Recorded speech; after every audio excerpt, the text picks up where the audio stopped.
جب ہلکا سا اندھیرا چھا گیا تو حیرت انگیز منظر میرے سامنے تھا۔ ایک اور کتا منہ میں گوشت کا ٹکڑا دبائے آیا اور اسے کھلانے لگا۔ میرے منہ سے بے اختیار نکلا، سبحان تیری قدرت، اور میں گھر چلا آیا۔ اسی طرح وہ کتا کہیں سے کوئی نہ کوئی چیز لاتا رہا اور اسے کھلاتا رہا۔ اس کی ٹانگیں تو ٹھیک نہیں ہو سکی مگر زخم بھر گئے اور وہاں سے چلا گیا۔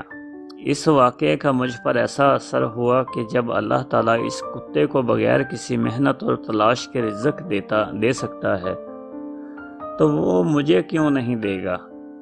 بس میں نے سارا کاروبار جائیداد اپنے بچوں میں تقسیم کی اور اللہ تعالیٰ سے لو لگا لی۔ پھر آپ دوبارہ کیوں دنیا داری میں کے بکھیڑوں میں پڑ گئے؟ کیا آپ کا اللہ تعالیٰ پر یقین کامل نہیں رہا؟ میں نے حیرانی سے پوچھا۔ حاجی صاحب ہنس پڑے۔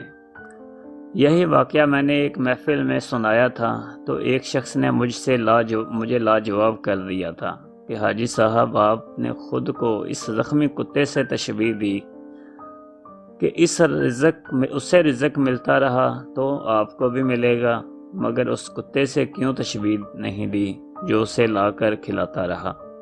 یہ سن کر میرے رونگٹے کھڑے ہو گئے۔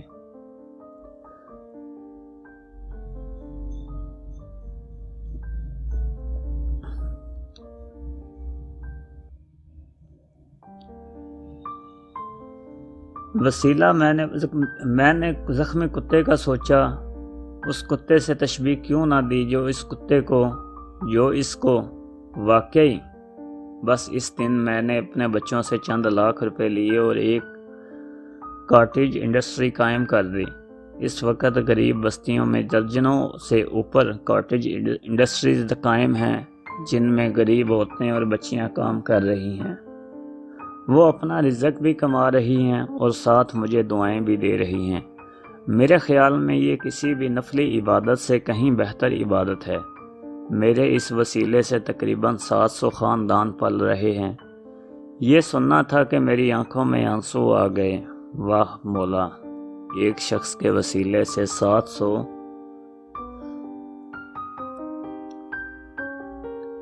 خاندان پل رہے ہیں۔ واہ میرے مولا، ایک شخص کے وسیلے سے 700 خاندان پل رہے ہیں۔ اللہ تعالی ہمارے سرمایہ کاروں کو ایسی نیکیاں کرنے کی توفیق دے، وہ بھی آخرت کا سوچیں۔ اللہ تعالی ہمیں کامل مسلمان بنائے، آمین۔ تو دوستو، جیسا کہ آپ نے سنا کہ اللہ تعالیٰ کا بے شک جو ہے وہ رازق ہے اور رزق دیتا ہے، چاہے جس حال میں بھی ہو، کیونکہ اللہ پاک نے رزق کا وعدہ کیا ہوا ہے۔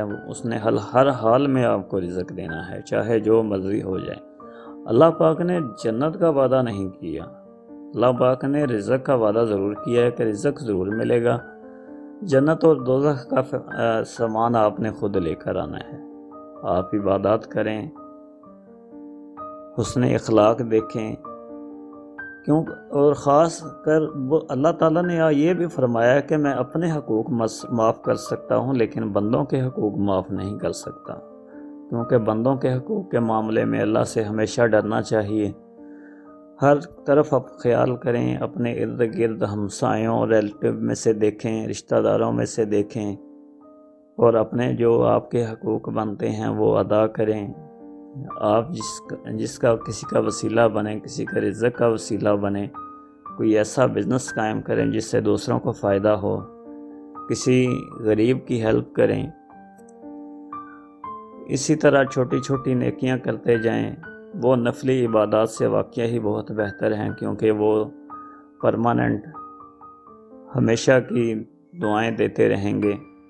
کسی مسجد وغیرہ میں لگائیں، کسی بھی اپنے پیسے کو کسی اچھی جگہ پر لگائیں جو کہ صدقہ جاریہ بنے۔ کسی راستے پر نلکا لگوا دیں، صاف پانی کا بندوبست کر دیں کہیں۔ جو چیز لوگ استعمال کریں گے اس کا ثواب آپ کو ملتا رہے گا۔ اسی کے ساتھ اپنے دوست تنویر احمد کو اجازت دیجیے۔ جاتے جاتے آپ سے پھر درخواست کرتا ہوں کہ جنہوں نے میرے چینل کو سبسکرائب نہیں کیا وہ چینل کو سبسکرائب کریں اور اپنے تمام دوستوں سے شیئر کریں۔ شکریہ۔ اللہ ہم سب کا حامی و ناصر ہو، اور اللہ ہمیں ایک دوسرے کی مدد کرنے کی توفیق عطا فرمائے۔ اللہ حافظ۔